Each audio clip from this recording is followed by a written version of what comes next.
reflect for a moment on living in a country where the majority of the media sort of treats them as equals. They're both the black sheep. They're both in isolation. So you've got one man standing up for what he believes to be right and standing up for his wife. Now, whether you agree that he's right or not doesn't matter. That is what he's doing. He is standing up for what he believes to be right and standing up for his wife, who he believes to have been treated abominably. Not just by the British media, but also by his own family, who are so terrified of the British media that they wouldn't say boo to a Murdoch goose. And then on the other hand, you've got a pudding of a man, a bread pudding in human form, accused of multiple sexual assaults against a woman who brought a civil case. A man who we know was knocking around with Jeffrey Epstein, a paedophile people trafficker, long after Epstein's crimes had seen him hauled before a court.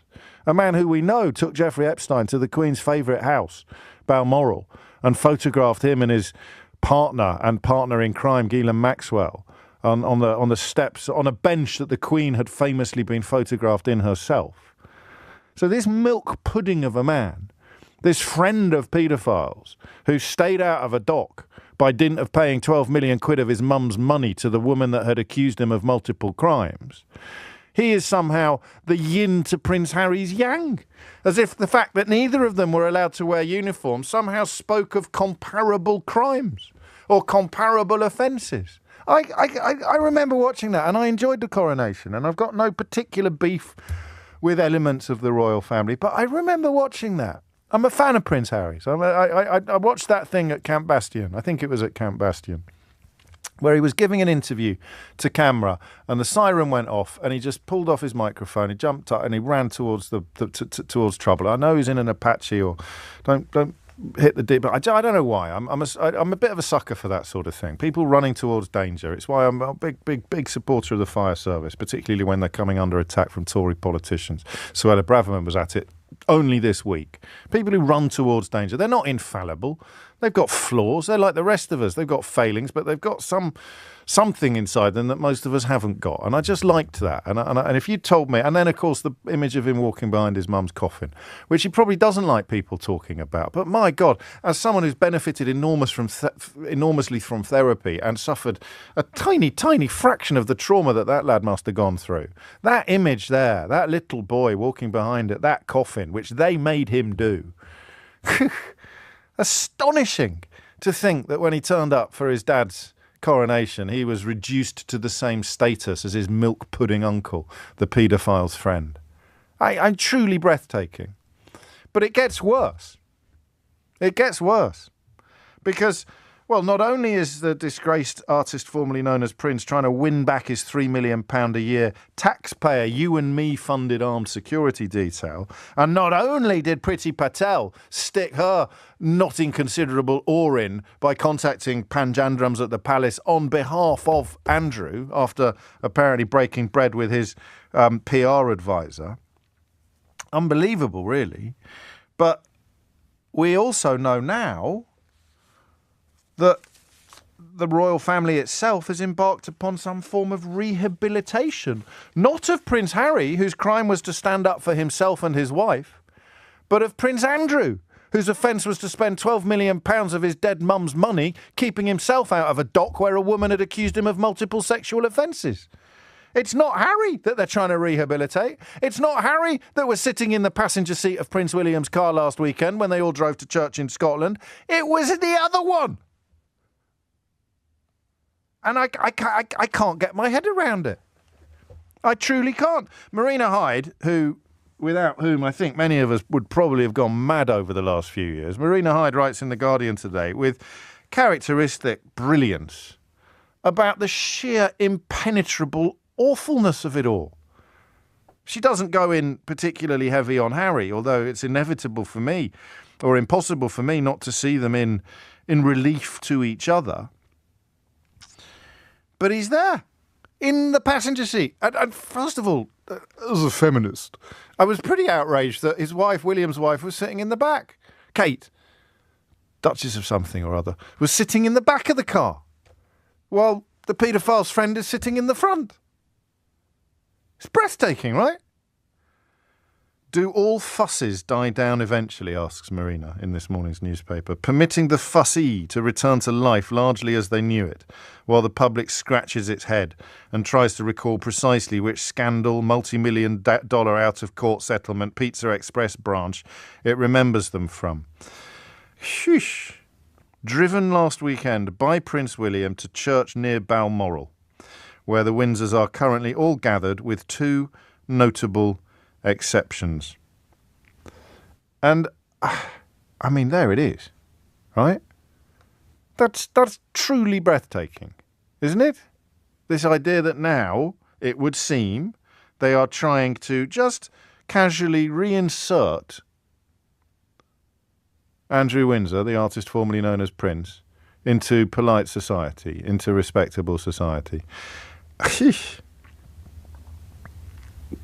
Truly breathtaking. And of course it takes you back to the image of Harry being sort of treated as some sort of equivalent to his disgraced uncle, and to the little boy walking behind the coffin, and to the abomination, the abominable abuse visited upon him by right-wing media, up to and including Jeremy Clarkson publishing his private fantasies about watching his wife, watching Meghan walk through the streets of the United Kingdom being pelted with manure while everybody shouted shame. I mean, the mornings where we sort of step back a bit from just how crackpot this country has become are the majority. But when you take your glasses off, when you really get stuck in, we're an absolute mess. I mean, these are the people that are the most feted and rewarded members of the UK media. The ones that have got some sort of weird old man obsession with Prince Harry's wife, to the point where they often seem to be talking or writing about nothing else. And yet when the paedophile's friend is driven to church by the future king, they haven't got a single syllable to say about it. I wonder whether you could explain that to an outsider. 0345 6060 973. Why is the future king driving his disgraced uncle to church while his brother remains in a form of exile? 0345 6060 973. It's perfectly possible, as quite a few of you are pointing out, that Harry wouldn't want to be welcomed back into the bosom of the family. We don't know. We'll never know. And there's certainly no notion of rehabilitation with Prince Harry. There's nothing to rehabilitate him for. He's done nothing wrong except stand up for what he believes to be right and for his wife. The list of what his uncle has done wrong is as long as your arm. And yet he's the one that the future king is driving to church on a Sunday morning. Do you know, in the next hour, we're likely to talk about the decline of Christianity in this country and the fact that for the first time in living memory, a majority of people living here do not describe themselves thus. I think that might be a large part of the reason. Closest most people get to church is pictures of the royal family attending mass. And a more, how could one put this politely, a more varied bunch of adulterers and breakers of commandments you are unlikely to find assembled in one place. It was human feces, was it, rather than manure? I can't remember. So just explain it to an outsider. Why is the paedophile's friend getting the glad hand from his royal family while Prince Harry is still in isolation? Or leave Harry out of it, if you prefer. What do you think about Andrew, the artist formerly known as Prince, being essentially eased back into public life by the future king of this country? 0345 6060 973 is the number you need. And I mean, you may well know more about the royal family. Well, no, you don't know more about the royal family than I do. Nobody knows more or less about them. We all know exactly the same about the royal family. People who pop up on your telly claiming to be royal experts, they know exactly the same about the royal family that you do. Everything we know is massaged and released and carefully cultivated. It's a perfectly healthy process by which privacy is protected, and the price paid for that is some sort of form of access. But my goodness me, when you think about that lad in California, serving his country, risking his life, falling in love and being treated like public enemy number one as a consequence, and then you think about his uncle, who took Jeffrey Epstein to sit on the Queen's bench at Balmoral, and which one is the future king warming up to? Yeah, you got it. You got it in one. Just explain it to me. Have a crack at explaining it to me. I bet you can't, but you're going to have to try. Well, my theory is the difference is not because of what they did or didn't do or how bad what they didn't do or do was. It's basically that Harry has broken the family code and Andrew hasn't. That's And what weird. I mean That's by some that, code, isn't it? Go on. it was a bit like the mafia, I think. Yes. When you're in that family, you cannot talk to the press. You have to certain ways. You can't talk. You can't.